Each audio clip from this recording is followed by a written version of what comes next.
अब हम पढ़ेंगे गॉस का नियम, ठीक, या गॉस का प्रमेय। पहले हेडिंग डालते हैं, गॉस का प्रमेय या नियम लिख लेते हैं, गॉस का नियम, ठीक। दोनों में से कोई भी चीज लिख सकते हैं, गॉस का प्रमेय या गॉस का नियम, ठीक। देखो गॉस का नियम क्या है। देखो भाई, गॉस एक वैज्ञानिक थे, उन्होंने अपना नियम दिया कि किसी बंद पृष्ठ से गुजरने वाला वैद्युत फ्लक्स उस पृष्ठ पर परिबद्ध कुल आवेश का 1/ε0 गुना होता है। ये क्या चीज़ है भैया, पहले हम डिफिनीशन लिख लेते हैं तब ज़्यादा समझ में आएगी, ठीक। इसका डिफिनीशन क्या है, किसी बंद पृष्ठ से, देखो एग्जाम में आंसर बड़ा करने के लिए आप ऐसे भी लिख सकते हो कि गॉस के नियमानुसार, ठीक, आगे लगा सकते हैं किसी बंद पृष्ठ से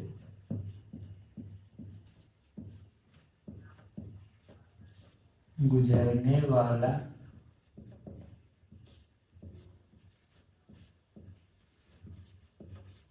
विद्युत फ्लक्स, आप भी मेरे साथ साथ लिखते चलिए, किसी बंद पृष्ठ से गुजरने वाला विद्युत फ्लक्स उस पृष्ठ से परिबद्ध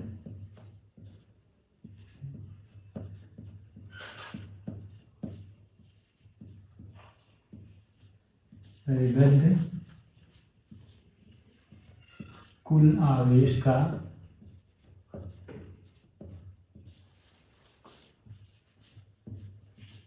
1/ε0 गुना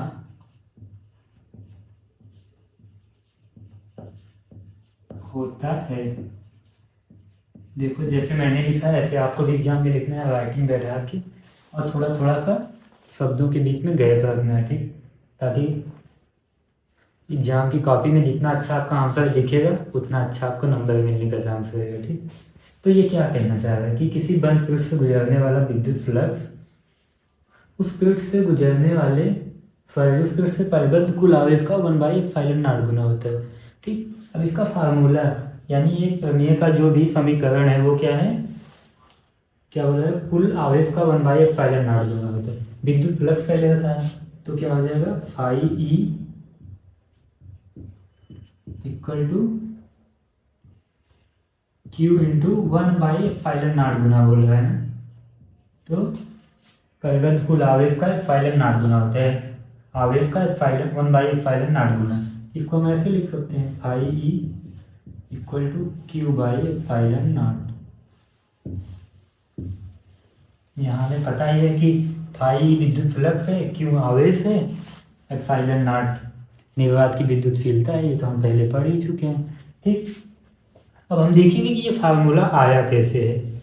इसको आप अगर एग्जाम में लिख रहे हैं तो आप ऐसे थोड़ा बना के लिख सकते हैं कि यदि विद्युत फ्लक्स फाई, मैंने पहले ही बता दिया कि फाई विद्युत फ्लक्स है,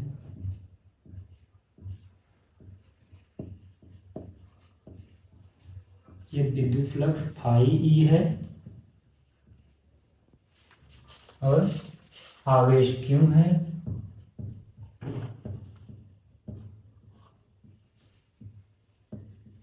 तो ये आपका आगे फार्मूला है। अब देखो हम इस फार्मूले का निगमन पढ़ेंगे, निगमन यानी डेरिवेशन की ये फार्मूला आया कैसे, ठीक। तो पहले मान लो हम ले लेते हैं एक पृष्ठ ले लेते हैं, ये हमारा एक गोला है, ठीक। कैसा पृष्ठ है, गोलीय पृष्ठ है,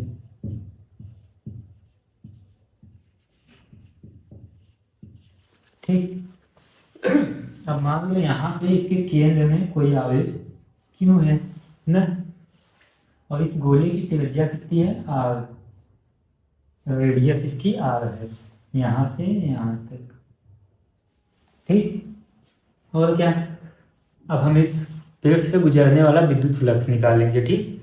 तो मान लो इसका क्षेत्रफल A है, इस पूरे गोले का क्षेत्रफल A है। देखो ये वृत्त नहीं है, गोला है। गोला मान लो, जिसे हम गेंद मान सकते हैं। ठीक, गेंद एक गोली होती है। तो इसका कंप्लीट क्षेत्रफल कितना है? ए। ये हमारा क्या है? क्षेत्रफल, गोले का क्षेत्रफल। ये हो गया। अब मान लो हम एक इस गोले का छोटा सा पृष्ठ लेते हैं ऐसे। जब ये पूरा क्षेत्रफल ये है, मान लो ये हम छोटा सा क्षेत्रफल लिए डी ए। ठीक, और इसमें विद्युत क्षेत्र ई है।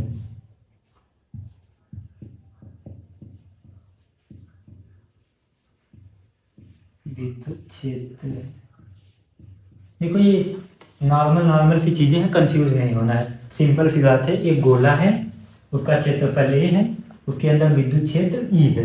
ठीक, और बीच में एक आवेश है, बिंदु आवेश क्यू है।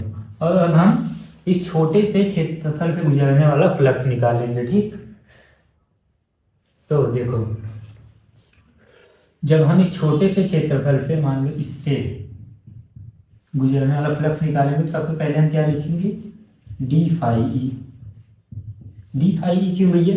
देखो फाई ई क्या होगा? पूरे पृष्ठ से गुजरने वाला फ्लक्स होगा, और डी फाई ई क्या होगा? इस छोटे से क्षेत्रफल से गुजरने वाला फ्लक्स होगा। ठीक, तो d phi E equal to क्या हो जाएगा? Vector E dot d A vector. D A vector क्यों भैया? डी ए क्यों? ए क्यों नहीं? क्योंकि जब छोटे से क्षेत्रफल का से गुजरने वाला फ्लक्स हम निकाल रहे हैं, तो क्षेत्रफल भी छोटा सा ही लेंगे। ठीक, तो अब हम इसको समाकलन करेंगे,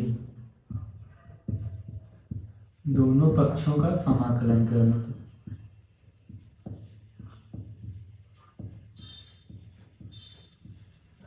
समाकलन जिसको आता है ठीक है, आप 12th में हैं तो समाकलन पढ़े ही होंगे, नहीं आता है कोई बात नहीं, मैं समझा दूंगा।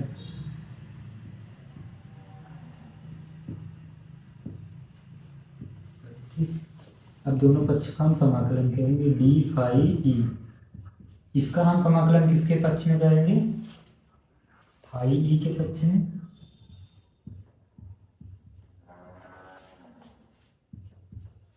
और इसका समाकलन ए के पक्ष में करेंगे। ठीक, vector E dot d A vector. जब इसका हम समाकलन करेंगे, देखो समाकलन मतलब क्या होता है? अगर हम छोटे से कोई छोटी सी चीज का समाकलन करें तो वो उसका कंप्लीट आ जाएगा। मान लो अगर हम इतने से एरिया का समाकलन कर दें तो ये कंप्लीट आ जाएगा समाकलन करने पर। ठीक, तो डी फाई ई का समाकलन करने क्या हो जाएगा? ये फाई ई हो जाएगा। और ई को बाहर ले लेंगे क्योंकि ई में ए का कोई भी अवयव नहीं है, तो ई को हम एज इट इज लिख देंगे। और डी ए का समाकलन करेंगे, मान लो हम ऐसे आपको दिखा देते हैं, समाकलन ऑफ डी ए के पक्ष में, तो क्या आ जाएगा? ए आ जाएगा। ठीक, तो यहाँ हम लिख दें, सॉरी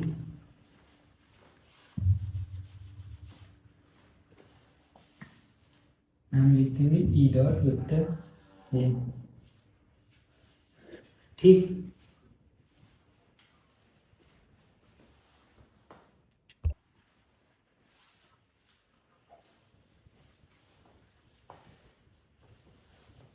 तो अब हम दोनों पक्षों का समाकलन करते हैं।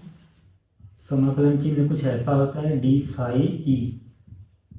इसका समाकलन हम किसके पक्ष में कर रहे हैं? फाई ई के। ठीक, और इस तरह भी हम समाकलन करेंगे, इसका समाकलन करेंगे हम ए के पक्ष में। ठीक, vector E dot d A vector. अब जब इसका हम समाकलन लेंगे डी फाई ई का, तो ये क्या हो जाएगा? Phi E. ये जब आप समाकलन पढ़ोगे तब आपको समझ में आएगा। यहाँ पर ऐसे जान लो कि अगर हम डी फाई ई का समाकलन करेंगे तो फाई ई आ जाएगा। मान लो इतने से क्षेत्र से, मान लो यहाँ विद्युत क्षेत्र ऐसे है, इतने क्षेत्रफल से जो फ्लक्स गुजरेगा, अगर हम उसका समाकलन कर दें तो पूरे क्षेत्र से जो फ्लक्स निकलेगा वो हमें ज्ञात हो जाएगा। ठीक, तो फाई ई आ जाएगा, और यहाँ पे ई बाहर आ जाएगा क्योंकि इसमें ए का कोई अवयव नहीं है। अब हम समाकलन करेंगे डी ए का। जब हम डी ए का समाकलन करेंगे तो क्या आ जाएगा, ई डॉट ए। तो फाई ई इक्वल टू क्या आ गया, ई डॉट ए। अभी हम और आगे चलते हैं। देखो गोले का क्षेत्रफल क्या होता है, अब हम इसको और आगे ले चलते हैं। ई इंटू ए, देखो गोले का क्षेत्रफल होता है 4 पाई आर स्क्वायर। ठीक, हम E into 4 pi r square लिखते हैं। अब मान लो हम थोड़ा सा और आगे चलते हैं। ठीक, विद्युत क्षेत्र का फार्मूला क्या होता है, 1/4 पाई एप्सिलॉन नॉट। ठीक, तो हम इसको ऐसे लिख सकते हैं, फाई ई इक्वल टू, ई की जगह हम ई की वैल्यू रख दें। हमने अभी पढ़ा था ना विद्युत क्षेत्र वाले टॉपिक में, 1/4 pi epsilon naught q by r square into 4 pi r square पहले से है, हम इसको एडिटिव लिख लेते हैं। अब देखो 4 पाई से 4 पाई कट गया ना, आर स्क्वायर से आर स्क्वायर कट गया, तो यहाँ क्या बचा, phi E equal to q by epsilon naught. ठीक, ये हमारा फार्मूला है जो हमने स्टार्टिंग में बताया था। ये हो गया गॉस के नियम का निगमन, या बोल सकते हैं डेरिवेशन। अगर आपको पूछता है तो आप ऐसे कर सकते हैं। इतना आप नोट कर लीजिए, फिर हम